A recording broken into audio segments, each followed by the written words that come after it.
All right, guys, I want to give you an update on what I've been doing with my stack of peptides. So I'm still on GLP-3, so the retatrutide, third generation GLP, still at 1 milligram every 7 days, and still taking SLU at 1 milligram every morning. And then I'm on MOTS-c. So here we go. Focus. It's from Paramount Peptides. And right now, I'm dosing that every other day. So I'm dosing it at 2 milligrams every other day. You get it in a vial. You have to reconstitute it with bacterial water. I put 1 ml of bacterial water in there and gently swirl it around and let it sit for a couple hours. Put it in the fridge, let it sit, and then it's good to go for the injections. So I'll draw out two IUs, pin it sub Q before my workouts. Usually it's like an hour and a half, like hour and a half before my workouts in the morning. I prefer working out in the morning. That's just my lifestyle. I feel more energetic and I want to get my day started off right. If I throw in cardio, I'm throwing cardio in later on during the day or the evening. So, and that's what I've been doing with my training. So train in the morning and then I do cardio at night. And my plan with MOTS-c was to just go into it using it twice a week because studies say that and other people have been doing that. But again, the studies are very inconclusive for what I am expecting out of this because the whole MOTS-c it is going to be a mitochondrial derived peptide. So it's released during metabolic and exercise stress and translocates into the nucleus, right? So you give more stress adaptation, energy balance and production, and mitochondrial structure. Okay. So again, I'm all about mitochondrial health and um, and improving our energy production via mitochondrial um, health, and then our hormone production and our immune system. So I'm really big on this because I do think that we have a long way to go to really strengthen uh, the the way our body responds to stress.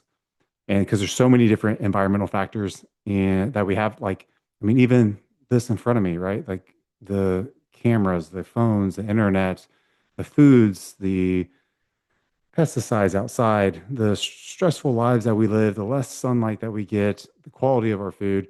There's so many different things that impact our mitochondria, our gut microbiome. So exercise is great, but the problem is that it can cause some stress where it becomes distress and not a eustress. So I'm, and everyone has like a different immune system. Everyone has a different uh, stress response and how they regulate stress. And I am a higher anxiety person. So I can manage stress if I can manage that situation. If I cannot manage it, it stresses me out. So I do get a lot of uh, dysregulation with energy, with immune system, and such. But again, I haven't been sick since like 2018, 2019. I haven't had like a cold or virus or anything. I haven't taken any type of flu medication or anything, cold medication. So I'm doing something right, but I wanted to make sure that I can also avoid having rhabdo and increasing my physical activity and performance output while maintaining my calorie intake and to see if I can lose some body fat. So I know that this is not solely MOTS-c, but again, this is what I'm trying to do. We are trying to also increase insulin sensitivity. I've had trouble with insulin sensitivity in the past from my disordered eating and way of living and sleep deprivation. So again, MOTS-c just seems like a really good pathway for me. I replaced methylene blue with MOTS-c. So again, every other day is what I've been doing, 2 milligrams sub Q before I do my training. And again, training, not exercise, not fooling around in the gym. I train with a purpose, right? Um, what I have noticed is a way better endurance and sustainability during my workout so I can keep contractions on my muscles um, throughout the entire workout. Usually, and and even during the last set, so I do two working sets. of the exercises. And even during the last set, like I want to push more. And sometimes I do, if it feels really good. But then sometimes I'll back off because I know later on during the day I'm going to do an hour of spin bike, like cardio, because that gives me another dopamine hit. But I also want to see how well I perform with VO2 output and performance output on the spin bike. And I'm also trying to do this while maintaining leg size. Okay. So it's a lot of information thrown at you at once. Okay. But it does seem to enhance the acetyl-carnitine energy production pathway, the AMPK pathway. So I am losing body fat, which you can follow me on my Instagram, losing body fat, and I've increased my energy output to put me in a calorie deficit. But I think I might need to do a little bit more or cut back on my food because I was compensating for like my metabolism is even higher now because I'm waking up at like 4:30 a.m., 4 to 4:30 a.m. every morning, just starving. So then I eat something, protein and carb, and then I go back to bed. Um, so that's putting me in a calorie surplus from what I was eating, which is roughly like 37 to like just under 4,000, sometimes over 4,000 calories per day. So that's even with the me, I'm just assuming, a couple hundred calories that I'm burning. So that kind of through extra physical activity. Now, because I really won't know the real answer. Okay. So we're just kind of um, uh, consistently inconsistent, right? So as long as we're keeping track that way. So um, I haven't had any type of like fatigue. I haven't had any type of um, like alteration to my sleep, except for one day with the MOTS-c. But it does seem like I I'm able to sleep a little bit better. And I don't know if that's due to me just increasing my physical activity and performance throughout the day, and just being I guess more my body's more tired and ready to go to sleep and ready to repair itself. Um, but or if it's just my mitochondria and my body regulating itself and um, putting it into a good circadian rhythm. So I'm a, there's so many different pathways that the mitochondrial supporters do, but since MOTS-c technically is bioidentical um, peptide, I see the benefits coming physically whenever I look in the mirror, and then my performance and like needing less caffeine during a workout, and a lot of times no caffeine during a workout. I like to go in there with just like a pump product pre-workout with no caffeine, and my salt is around 5 grams of salt total for pre, intra, and post. So yeah, pre, intra, and post around 5 grams in the morning, and then there'll be more throughout the day. So I'm like ending up at around closer to 10 grams of sodium a day, and then supplementing in with potassium a little bit if I can't get enough fruit and veggies in or protein in, just because I'm trying to get in more carbohydrates. So if I'm not getting potassium through my diet, then I'll supplement with some new salt. So some potassium chloride to have cellular hydration. Um, so I guess like the importance of all this is like I just have more energy to actually complete the the hour of cycling post workouts, and then I can still wake up the next day and work out just as hard. And I'm seeing slight progression, right? In the small things that I'm doing. And again, I'm not genetically like I'm not a hyper responder. I'm 6 foot tall. I haven't weighed myself. I'm not really wanting to go by the scale right now because I really don't care about the scale. Um, but I'm seeing the results. I'm feeling the results, and this is not. It's not like a placebo effect, um, because it definitely feels different than methylene blue, and it feels different than SS31. So I did do 20 milligrams of SS31 before starting MOTS-c, just to make sure that mitochondrial health is good and repaired and tip-top shape. And then the MOTS-c can really just focus on that metabolic factor coming from exercise stress. So that's because I don't want the MOTS-c to be focused on other issues. Like I don't want it to be focused on like things that are like if I'm eating a poor diet or I'm not sleeping well, or other stresses throughout my life. Like I don't want it to fix those problems. I want it to fix the exercise stress. That's really what I want to do. And then to be able to adapt to increased load and volume. So same thing with so besides like the endurance aspect of just having more sustainable energy throughout the day, um, the my weight has also increased for certain movements. So like the hack squat is one thing that I'm tracking, and my wife is there. We work out legs on Saturdays together, and the I don't know the hack machine because they all are different of how many plates you can put on it. Um, but no reverse bands, 5 plates on each side, all the way down, full range of motion, and keeping that contraction through the concentric and eccentric movement. It's, I mean, it's getting so easy, right? And this is, I'm not the greatest, like mechanically fit for this hack squat, but um, just performing it and kind of perfecting the movement pattern and strengthening some of those areas that I needed to just for my frame, like the way that my tibia and hips are.